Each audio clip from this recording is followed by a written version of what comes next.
Neel Pandya, CEO, APAC, Pyxis 1, Prabhvir Sahmey, Senior Director, Samsung Ads, India and Southeast Asia. This session will be moderated by Mr. Monish Gange, Partner and National Leader, Advisory Markets, EY. I welcome you all and over to you, Mr. Gange. I think this is a rocking session that just got over, and I think my panelists and myself are really going to have some challenges holding up to that same sort of momentum and keep the excitement levels going. So fantastic story there on Firestick and Kushak. So carrying on that same momentum, I think there's been a lot of action happening, on the OTT space, and especially with the device diversity coming in.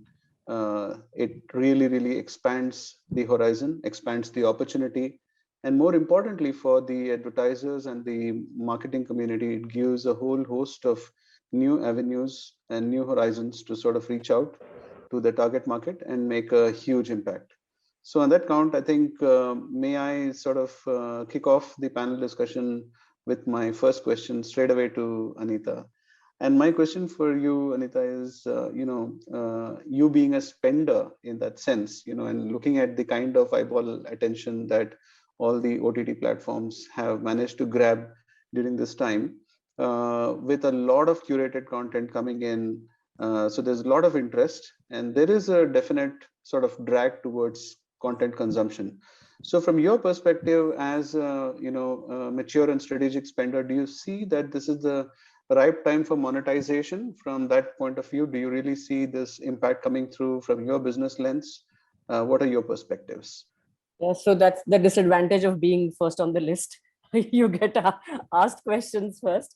But thank you so much, Manish, for the question, and thanks, Anil, for having me on the panel, and a big hi to all the panelists here. Anything that, and I've become a spender now. I was always on the other side. Yeah, and everything and anything that you look at, needs to be monetizable. There is nothing that today comes in the world where you are not able to monetize. Whether I speak from the perspective of the OTT platforms, is the right time for them to monetize? Yeah, because content, as always, is becoming very important. Was always important, has even gained more important pre-COVID, post-COVID, during COVID. So for them, it is obviously the right time to monetize. And for advertisers, I think, I may sound cliched, but ROI, as everybody says, is very important. So the minute you say ROI, which means that, how do you monetize your spends further by taking them into a conversion funnel? And as Bharat was mentioning, in the previous session as well, and interestingly, and I think the space is evolving quite a bit. It is top of the funnel right now. So I'm coming from my Z5 experience, yeah, where I was, getting people to spend, and Neel is smiling. Yeah, I know.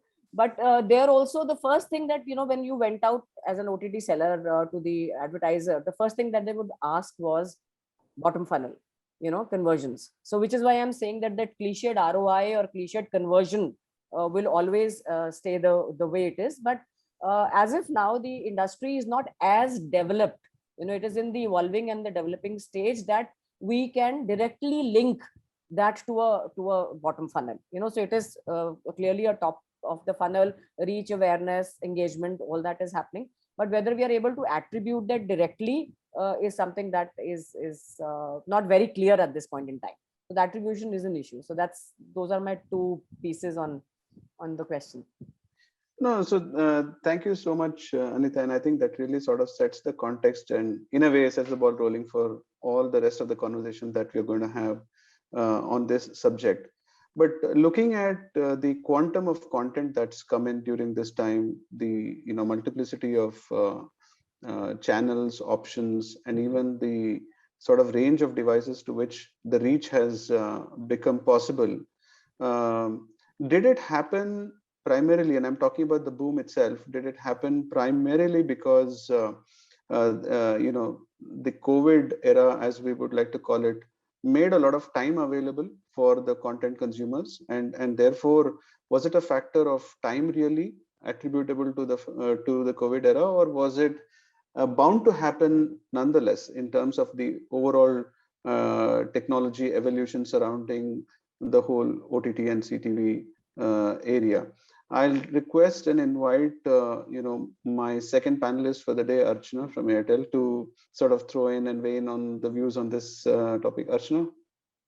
Okay, so, if I take a step back, actually, I think when there was a crash in data prices and the fact that today's smartphones are so affordable, that was the start of this revolution in terms of people watching or using a lot of mobile internet, right?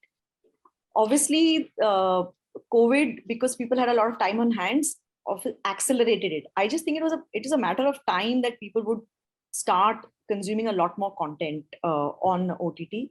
We've already seen that when we've seen cricket coming on, while there is enough and more viewers on television, there are enough and more viewers even on the OTT platforms, and they're able to monetize it pretty well. So I think it started off way before, but this COVID obviously accelerated the process. I think it would have happened in the next one year if COVID had not happened. I mean, people would have started watching more on this platform on OTT. And also, I think the other piece which helped accelerate was there was no content coming on what they were already watching. So if you went back to linear television, there was no new content being shot, and all the content was on terms of web series, be it English, be it language, which was available. And that was new content for a lot of consumers who were very hooked onto the television, right? There were no new movies being released. So there were no premieres happening either on television or any releases in cinemas. There was no new serials, new content being created for the regular TV series. There was no impact shows in terms of reality shows happening. So there was a dearth of content for people to watch. So obviously this was where they moved to, given that there was this whole set of new content suddenly which became available. So if I have to just add on, Archana, I mean, firstly, I think we need 21 days to build a habit. I have a very different way to look at this thing. And we are talking about a habit of 1.5 years of watching content. So this is a very strong habit which we have built as in consumers. And I'm sure it's not going to go so easily. Obviously, it's not an artificial boom completely, but I think it has gone 5x from what acceleration of digital would have. I also want to add one more thing. Like today, if I look at the pure OTT, right, which is a lot of their content is what is available today on linear television, right?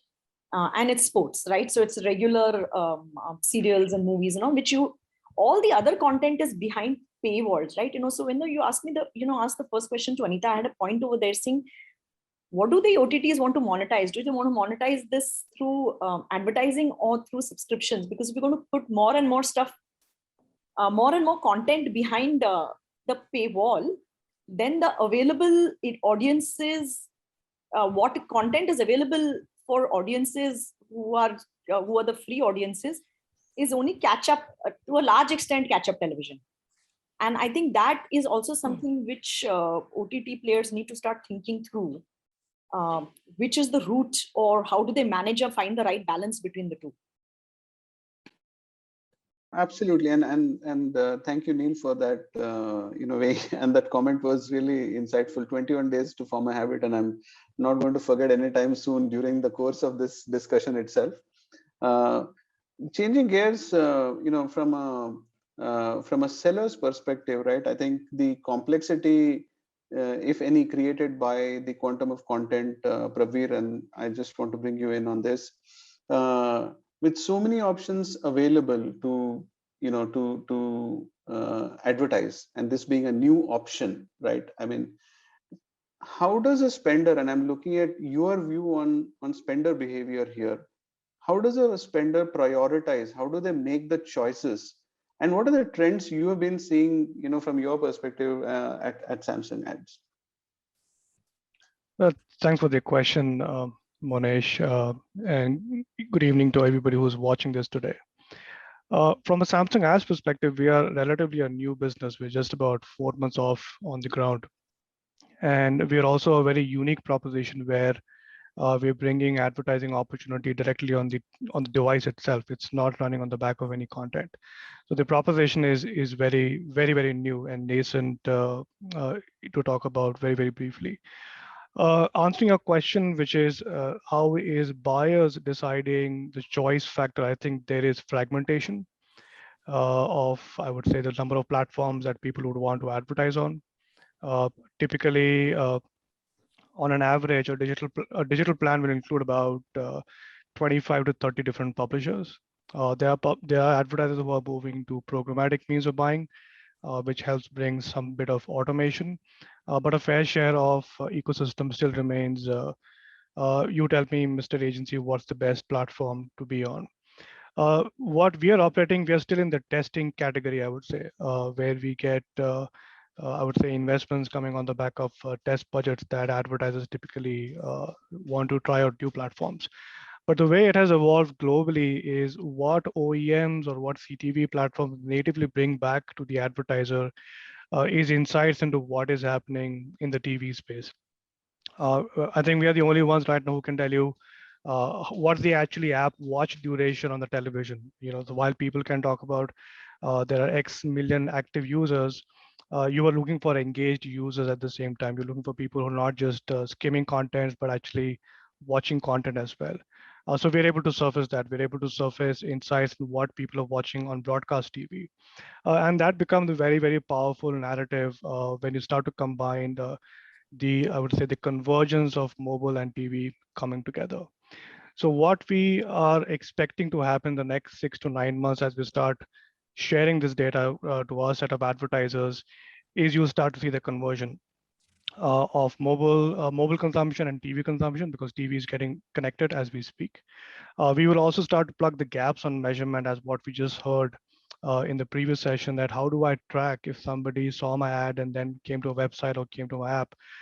We are launching a cross-device solution there as well, wherein not only you can advertise to people on TV based on what they have done on the website, but also what ad have they seen on the television itself. And this would be updated on a 24-hour time cycle. And lastly, what it starts to do and what we will bring is first-party audience targeting on TV devices. So you can build your own audience cohorts and then bring that onto the TV environment and run ads to your targeted audience. So that's what I would say awaits in the next 6 months landscape. But as of now, we are in the testing bucket and the market is just shaping up for the exciting times ahead. Thank you, Prabhvir. And Neel, may I invite your comments too on this? Because I was just thinking this is a ripe question to have everybody's view. So Neel. I think firstly, I really got excited when Prabhvir mentioned things. Prabhvir, if that really happens, imagine a brand.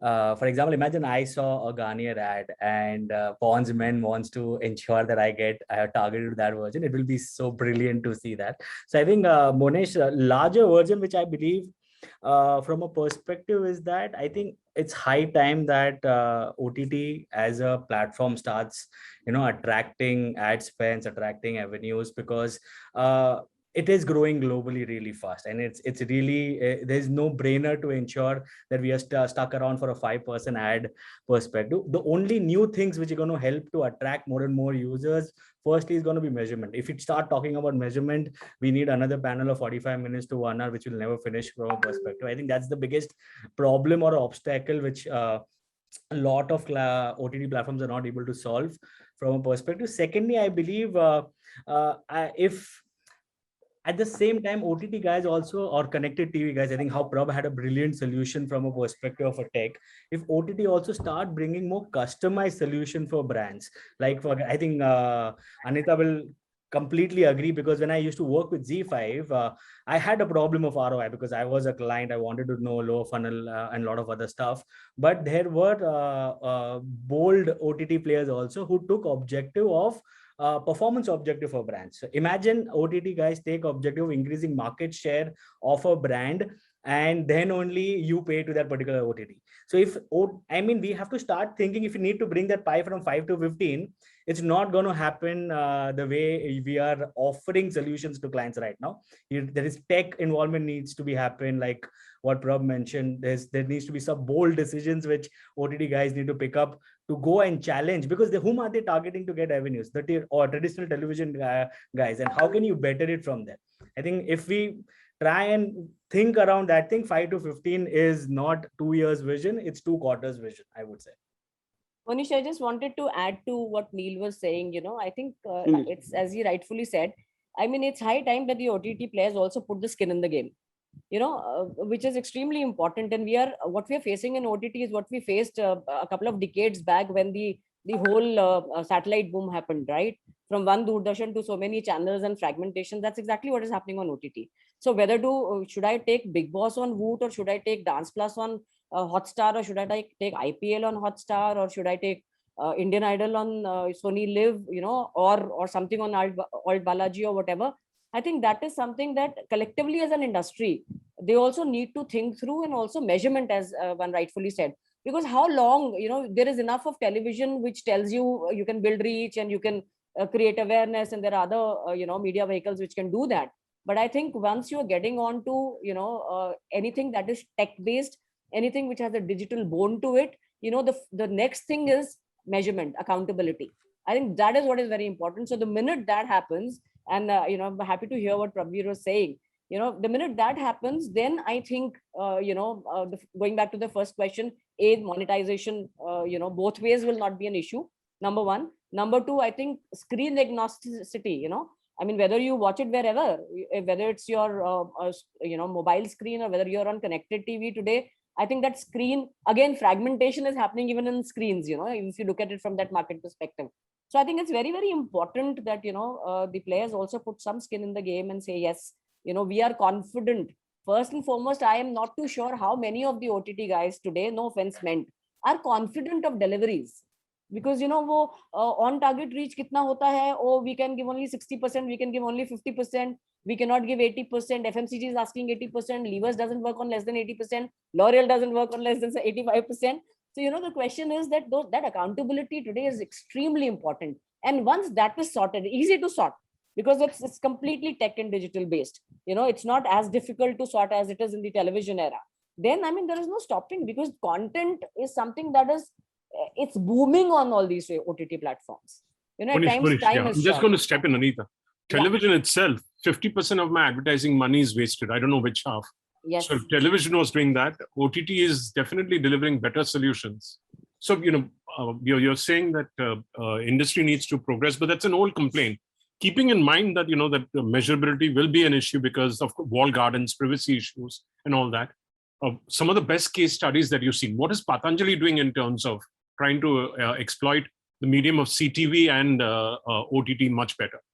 If you ask me now, nothing. Yeah, I'm sorry to sound blunt, because we are still, very, very convinced, given the target audiences and the penetration that Patanjali as a brand has in the marketplace. The fact is that we are very happy with what television is delivering to us. It is just that what I'm trying to do, I don't know if I'll be successful or not, but what I'm trying to tell them is that you've gone to the lowest level in terms of penetration. Patanjali is a mass brand, everybody knows, but if you have to influence, then you have to influence the youth today. It's extremely important, whether you do that influencing of the youth, whether you do it through smart advertising, or whether you do through choices of how you reach that youth. So I think that is extremely important to me. That is next stage that I'm working on. Honestly, Anil, I don't think I've reached anywhere close, but I think that's the vision that I have, that if I have to upgrade the brand and make it a little more premium, there's nothing wrong in being mass based, because the volumes come from there and the numbers come from there. But if you have to upgrade and be in the mindset of the consumers today, who are typically the youth, then you will have to take those steps. The fact that they've hired you, they're willing to pay you your high dollars that you cost, that means it's a good beginning. It's a good beginning. Manish, I'm going to ask another question to Archana. Sure. Archana, in terms of your ecosystem of Airtel Extreme, how is the uptake of that happening as far as advertisers are concerned? Because you're having an STB solution. How is that? How are they responding? And you're selling inventory on that platform too, right? So actually, it's been pretty positive response in the market. And, we are seeing month-on-month growth, which is happening in terms of business, because we have a whole host of solutions, right? So it's not restricted to, oh, you buy only Extreme, or you buy only the Extreme STB, or you buy. So we can actually come and customize a full solution for a consumer, for an advertiser, based on their needs, which could be top funnel or bottom funnel metrics, or top, middle, bottom, whatever. And that's what it's a team, and it's a newly formed team, right? They're very new in this whole piece. And when I was speaking to them recently, they said they're really doing phenomenally well and they're really growing. So I think there is, I think the big thing is that we're able to customize certain solutions of saying one size doesn't fit everybody, right? So it has to be customized to some extent.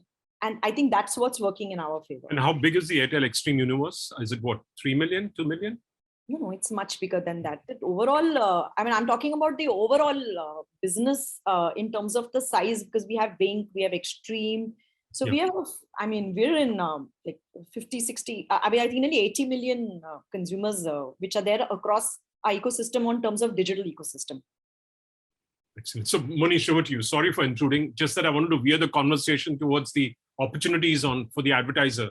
And, let's, Thank you. No, thank you, Anil. And of course, that was very, very useful. I probably go back to both Anita and Archana on this, saying that since you said you're probably going to make baby steps towards this direction, would it be possible for you, ma'am, to share some on-ground factors that you will consider before making choice of channel, type of ads, how much to spend proportion, etc.? What are those factors that will help you make that decision, and that can really allow you to move in that direction? Anita, do you want to start or shall I? Anita, ma'am, you're on mute. Yeah, sorry. Ashna, you can start.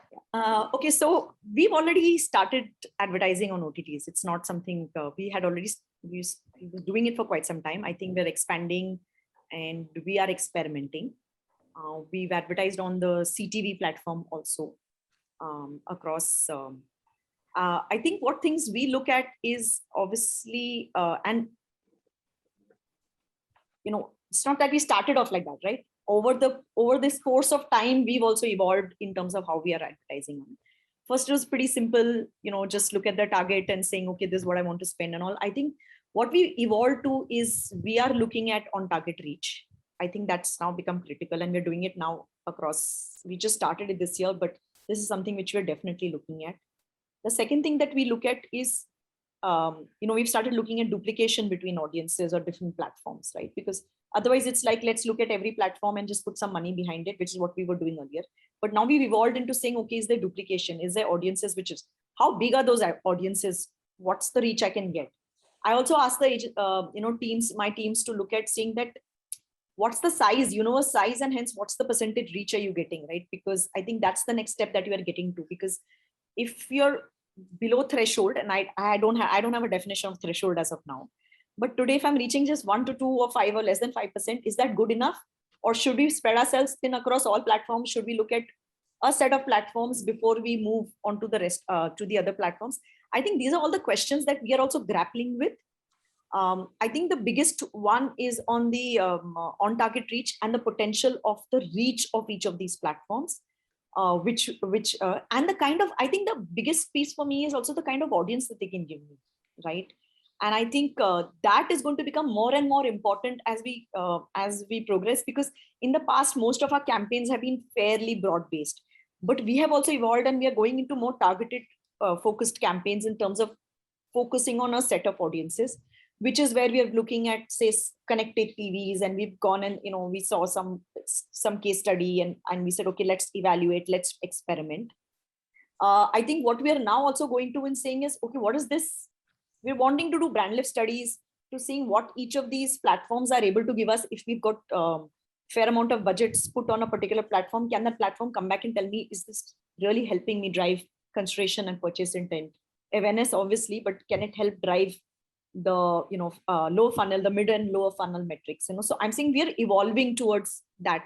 I'm not saying we are there, we are evolving. Superb. So just adding to what Archana is saying, I think where I am operating from is a step lower, Archana. It completely depends on what kind of brands you're talking about, what kind of audiences you're talking to. So your parameters get defined by those factors, honestly. While I'd love to do an on-target reach, while I'd love to do unduplicated, I think the situation that we are as a brand that we are in is somewhere where I'm actually talking about the basics, really. I'm saying I'm spending so much money on television. What is the incremental that I'm getting out of OTT? I'm going back to real basics like I said, it completely depends on what your objective is. So I am actually looking at what is the incremental that I'm getting from there. And the second thing that I mentioned previously is that to me, OTT is, is a very fair medium to reach the youth, because, you will find everybody, on their apps watching the kind of content. And we did, like, the first deal that we did was on Dance Plus, which I did not take television. I just completely went with Hotstar, and I said, let's sponsor Dance Plus and let's see the results. And of course, once it gets over, one will be able to look at those results and see whether we can make some sense out of it. And the results will completely depend on, again, measurement, which is a problem, but will completely depend on what the channels share with you. And then, whether it was worthwhile spending those monies, but to me, most important today is like I said, what is the incremental that I'm getting, and B, I think there's a great youth connect there. So varies from brand to brand, really. Thank you. Thanks, Archana and Anita. Neel, you want to? I was saying, Monish, my advertising Kida always itches me to say a line more. While you should. And I've gone to the other side. I think it's. I feel there we are. need those punchlines, Neel. We need. No, we need I think what them. Archana, what Anita mentioned about, how brands, how OTT can help is that, for example, you're talking youth, you really don't need, for example, Big Boss. Maybe you don't need Big Boss on television, but imagine guerrilla marketing of taking the Big Boss sponsorship on Voot with 1/10 of the rate what you would have got on television, and your audience is watching Voot, is not watching television. So I think somewhere smarter moves from advertisers also help to get the right OTT revenues. And only three things I feel is transparency, attribution, and measurement. If you have a combination of these three things together, I think every advertiser will start moving, have already started moving towards OTT, will start gaining more and more attraction from OTT as well. Yeah, I mean, transparency is a big need, actually. I mean, what Neel said right now, it's a big need, right? Today, if I go to Google and I ask them, I want a placement report, or at least tell me what, on YouTube, which are the platforms or which are the places where you ran my ad, at least they give some bits of that. They give. Today, I don't know where my ads run, right? I don't know the kind of audiences that are getting reached out based from the OTT perspective. All the information I get, on big ticket items is when the overall property gets over. I can't do anything. I can't do any mid corrections. And I think that's why transparency, as Neel mentioned, becomes very critical. I have a shameless plug here. We will give you data on every channel on which your ad ran. So when are you launching? That's what you want to know. Oh, part of it is already available. You can start as of yesterday. So Prabhvir, but that's with the smaller universe, Prabhvir. That's the smaller universe, right, Prabhvir? Yeah, I mean, we start with it's about 1.5 million universe. So that's how large is the universe. We start with about 3.2 million devices. Today, I think, which is a fair representation. And again, to be completely transparent, it is, I mean, TV ownership is definitely indexed towards the larger cities right now and the larger states as compared to, I would say, deeper parts of the country. But irrespective, if you're looking at purely from the disposable income standpoint, you still get a reasonable measure of what people are watching on television and where your ads are running in terms of channel content. Is a good enough indication to start with, specifically if you're mindful that you're in the beginning of the journey and not in the, I would say, a mature state of the ecosystem right now. Yeah, but the guys at the connected TV and the smart TV side will also have to get together, because if Xiaomi is going to offer something separately, you all guys are going to offer something separately, Fire Stick is going to offer something separately. Again, there are walled gardens coming in. So one of the approaches we have taken is we have taken a very transparent and open industry approach. We're not holding back any information when you start using our platforms. We would encourage other players in the ecosystem to step forward and participate. We can definitely be the catalyst and leading from the front. But yeah, I mean, it's too early to say will everybody join the hands and get on with it or not. Now, how important is that they join hands, Archana and Anita?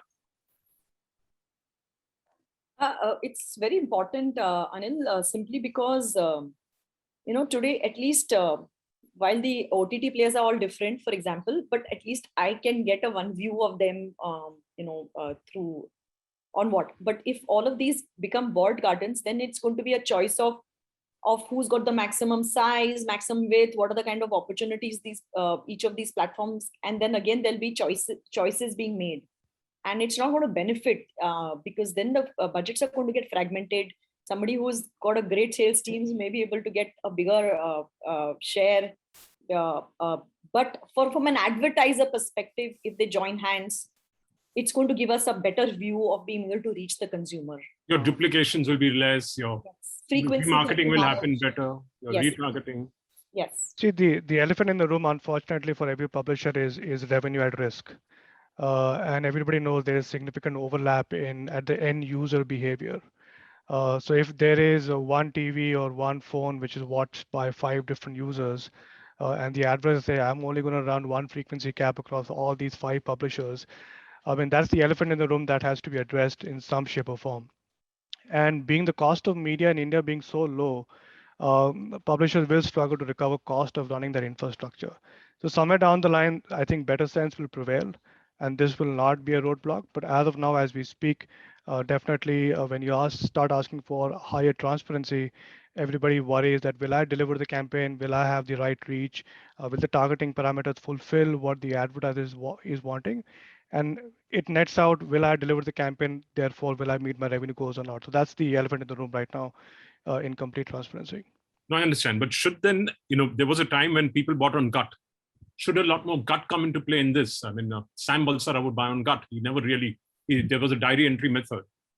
So should a lot more gut come in?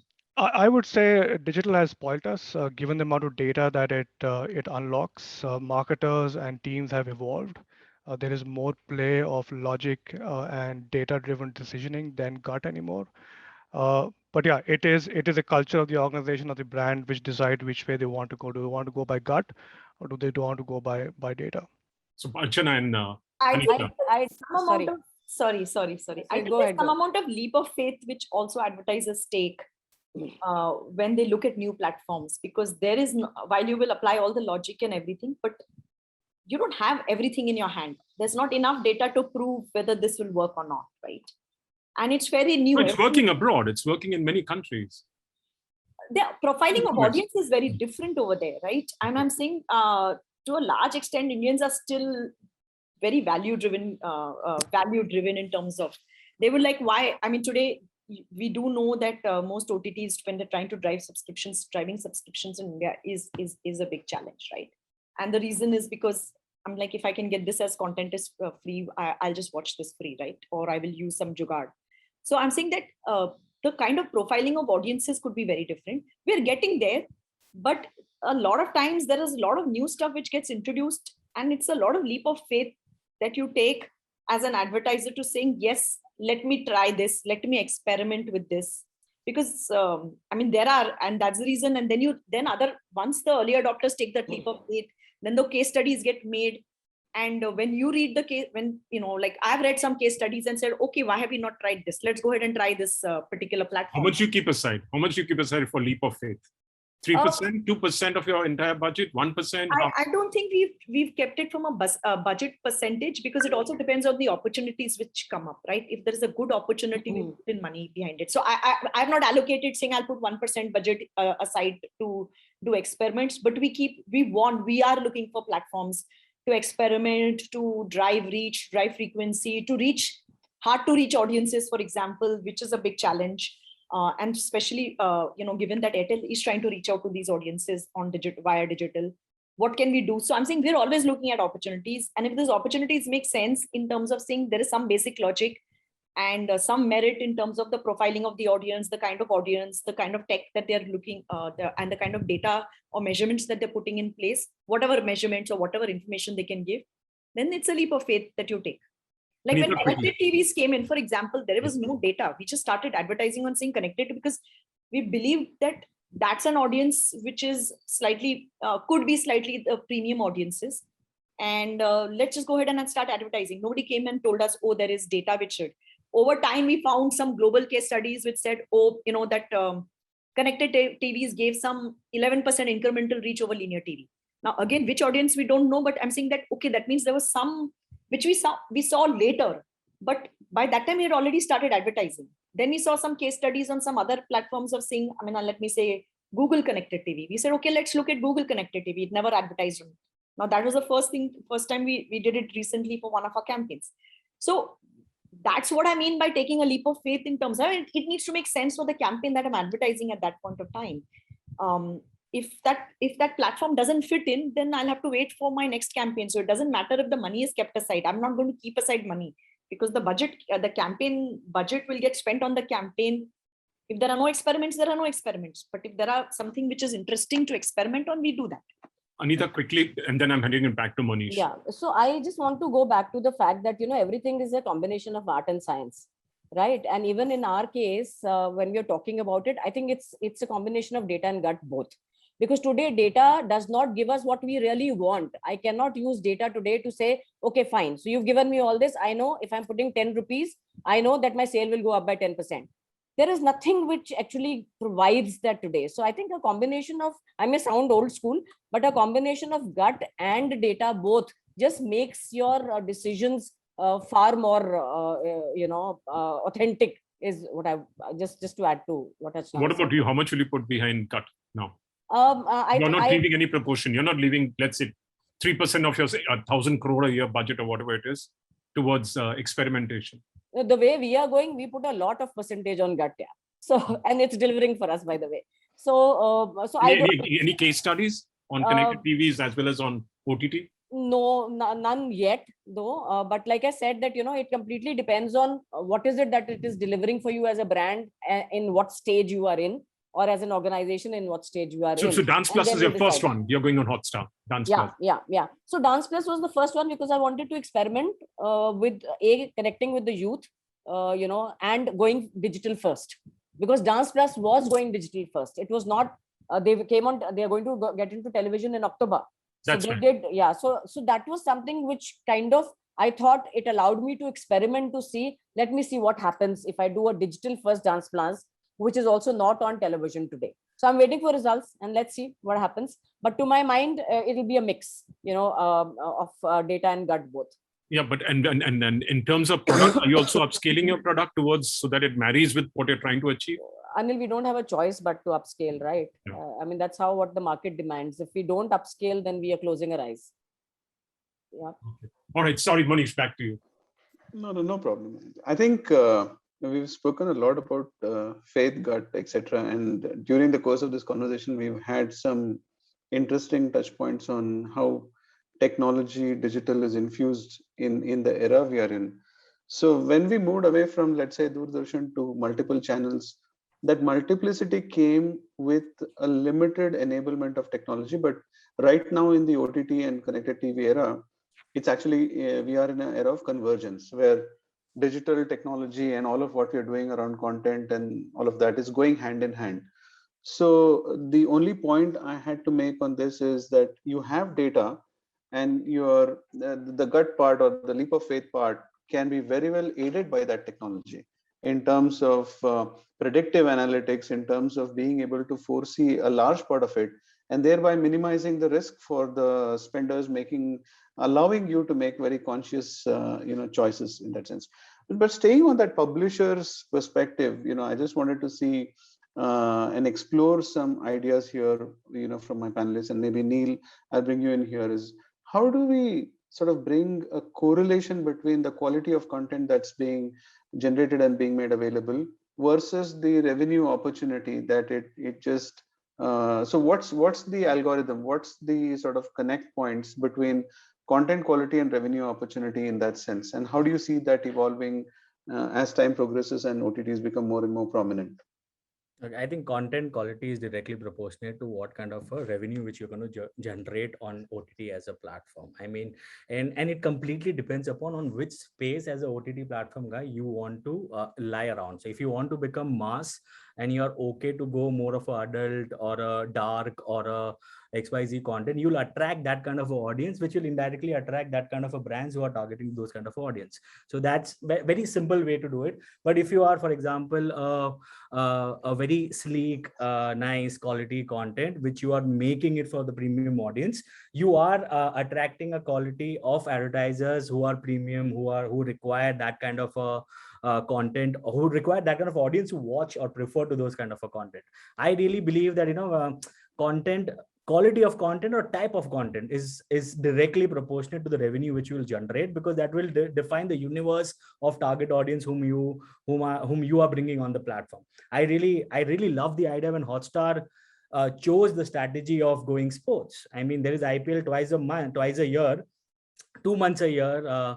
But while there is IPL, Hotstar is bringing a 300 million or a 350 million kind of a database over their platform, which they can utilize it over the next 10 months of the year for the audience outside sports as well. So I think in a very simple, yes, it's a direct proportionate quality versus the revenue which you're going to generate, because it is leading to your target audience whom you are going to talk to. You're on mute, Monish. Sorry, thank you, Neel. And Prabhvir, staying on the same subject between the dabble between content quality and revenue opportunity, from a Samsung perspective, would you be able to talk about the various different ad formats that you have, and also against each one of those formats, or at least the top few, see what kind of logic that can be brought through while comparing this content quality and revenue opportunity, especially because this is more addressing a device level sort of a strategy. So what we offer today is basically a non-skippable full screen video ad on which you can apply any data that you have potentially on your side, could be your audience cohort, etc., and run a pretty straightforward AVOD or online streaming ad on the television itself.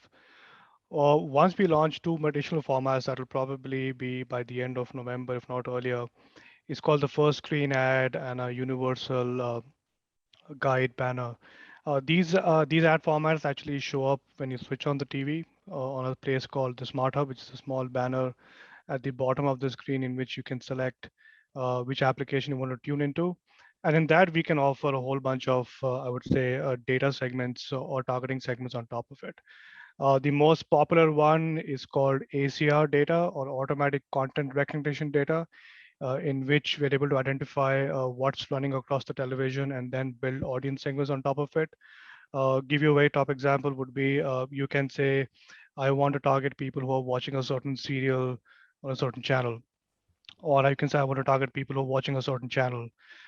You can take it a step further and can say, hey, I want to target people who open an XYZ streaming applications 10 times in a day, and I want to target them. I can even go one step further and say that, oh, I'm also running ads on OTTs which are running on TV. Can I now say that I want to do a TV level frequency cap of 10? The system will automatically track all the ads running across linear and OTT platforms, and then only run ads when it thinks that the frequency cap has not been met. Outside of the usual, tracking, potentially your competition ads, frequency capping, that as well. You can target based on HDMI data. Is there a HDMI device which is connected to the television? You can target by the ISP. You can target by the TV dimension, target by the TV model, and so on and so forth. But the biggest, I would say, repository of content on television is actually ACR data, which can tell you what exactly is running on the television. And basis that, you can create audiences to target and reach out on that first screen format. And that first screen typically takes about 30 to 40% of the TV real estate. So imagine on a 42-inch TV, a 40-inch or 40% screen is a much larger screen space than what you get on a 6.5-inch mobile device. So that's, I would say, very top level are some of the data points that we can use as targeting. As time will go by, we'll bring cross-device, which means that you can bring intelligence from mobile as well as your websites on targeting people on the device itself.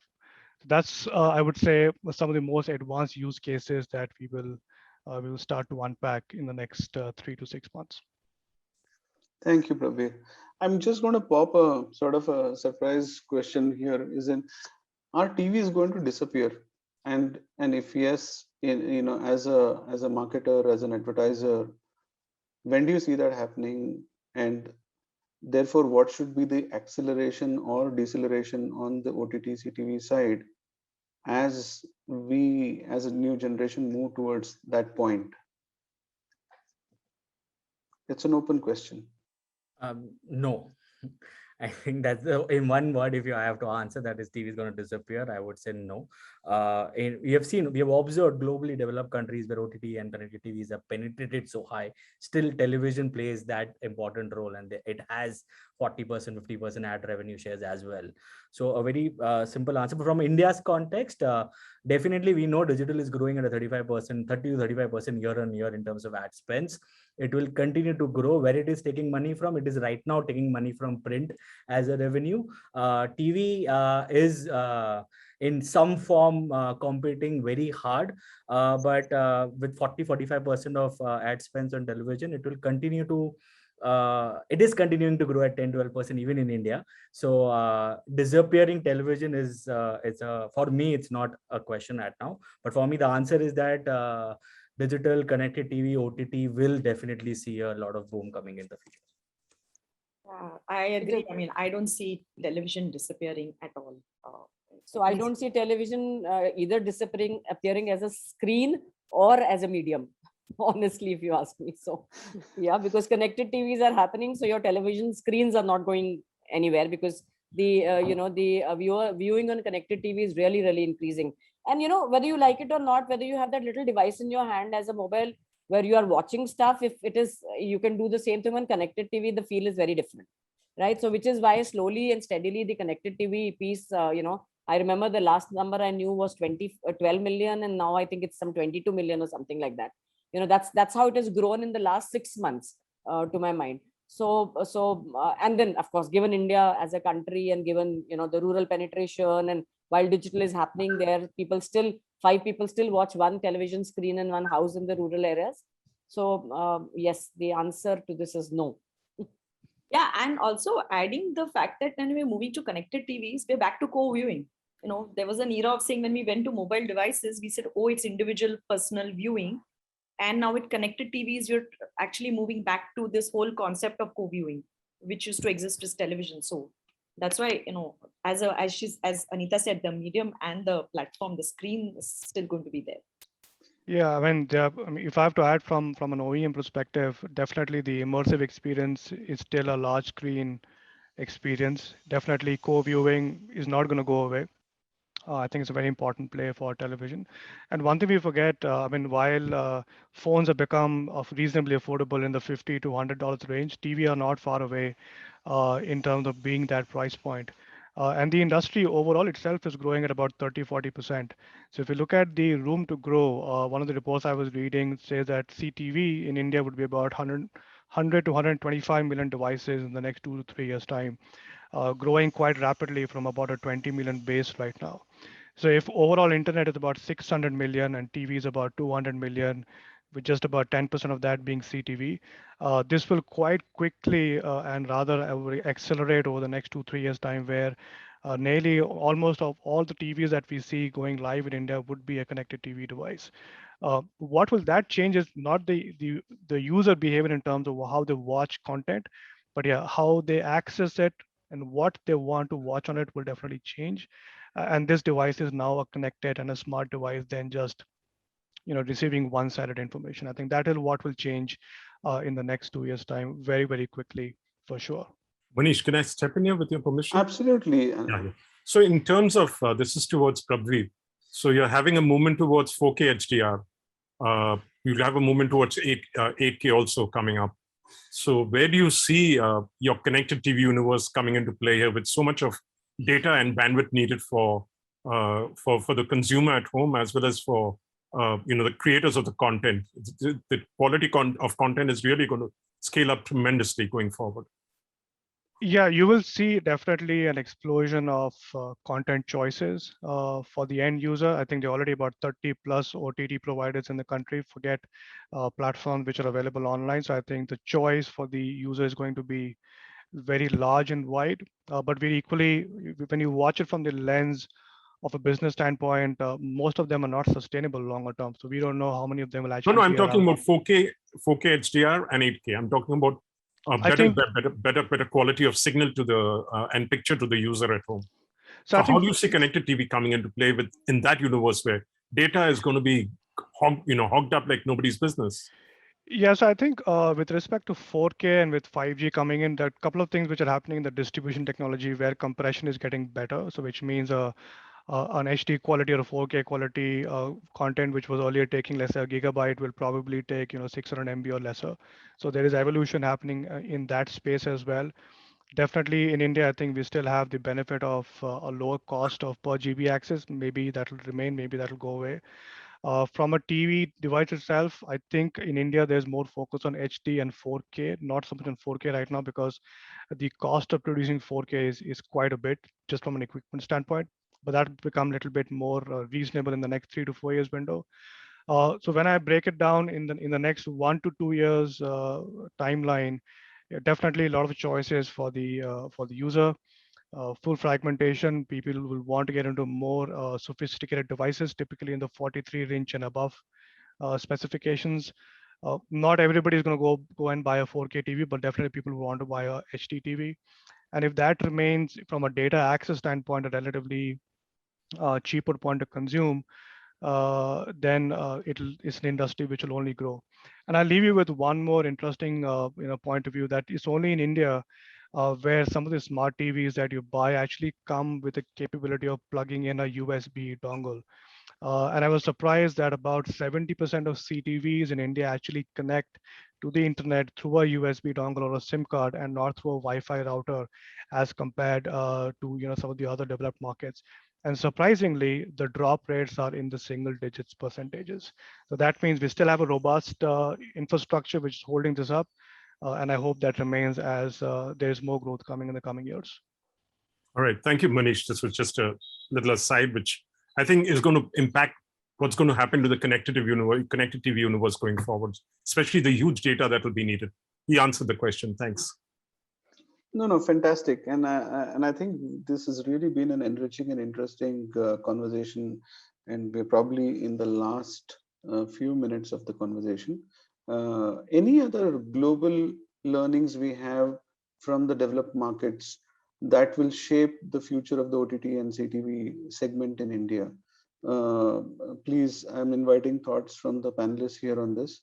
And before I bring you all in, I think my own perspective is that basis what the developed markets have experienced, I think it is going to demand a lot of seriousness. That point came up earlier in the conversation from the OTT players. It's also going to see a lot of real joining of hands, and especially when OEMs are in play, the joining of hands it's going to become very crucial, because the whole aspect of independence will come in. Is there going to be a monopolistic track out there saying, push all your own wares and stuff like that? So these are going to be some aspects that we can look up to our global developed peer countries and learn, as a nation. But over to you, panelists, and just wanted to hear your views on this. And we should be in right order to get to the session close to. Okay. For me, only there's one thing which you should learn from the global content guys. That is, I think, the right way of using of dubbing.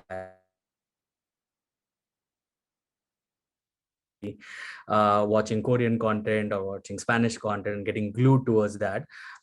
Within India itself, we have content created across all the regions, and I think I have grown up watching South Indian dubbed movie on Setmax on television era. How we can leverage that as a new content creation, and that's the learning I think we should take it. And within dubbing only, I think there are global platforms who are also using a lot of tech which helps smooth lip syncing of the dubbing while you are doing a dubbing as well. So I think tech plus dubbing, I think, is something which you should learn from global content, global OTT players for our growth in Indian OTT. I just wanted to add to say that, while content, of course, goes without saying, Neel, but I think the revenue models, the subscription a piece that we really need to learn from, the global OTT players. Because I mean, today if Netflix is not taking any advertising and not getting any revenues from advertising, they are obviously, they have many years to go before they break even. Because, subscription globally is almost 70% or 80% of the revenue. So I think somewhere the OTT industry needs to really come together there also to say that today, can I charge, what I need to charge, or maybe a little less than what I'm really, providing to the audiences, and let them pay for it. Any good thing comes at a premium, right?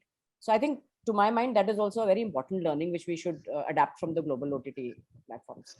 Just got time left for a last comment from Archana, and then we'll call it a wrap.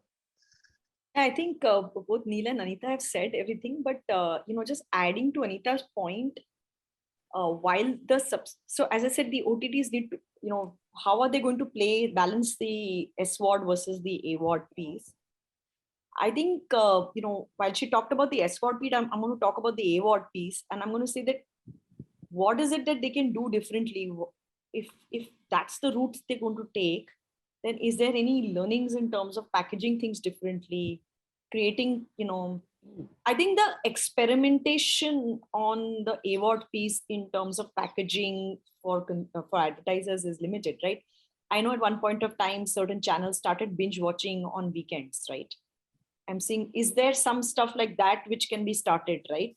Or is there movies which get released, like what Z5 did with Radhe, some experimentation. I think this experimentation is far and few. And I think if they're trying to look at moving that 5% to 15%, whether they pick it up from global or they just experiment and take learnings from other mediums, I think that, in my mind, becomes critical. Because right now it's, okay, this is the inventory, this is the profiling, just we just put in some. I think it needs to move beyond that. Thank you, Archana. Thank you, Anita. Thanks, Neel, and thank you, Prabhvir. I think I thoroughly enjoyed this conversation. So much to learn, so much to look forward to as this evolution happens. And I hope there is going to be a tremendous success, with the increase in devices, the increase in opportunities, increase in channels. It's a wake-up call for advertisers and marketers to go grab this option. On that note, to the audience as well, thank you folks for staying in, and we bring this session to a close.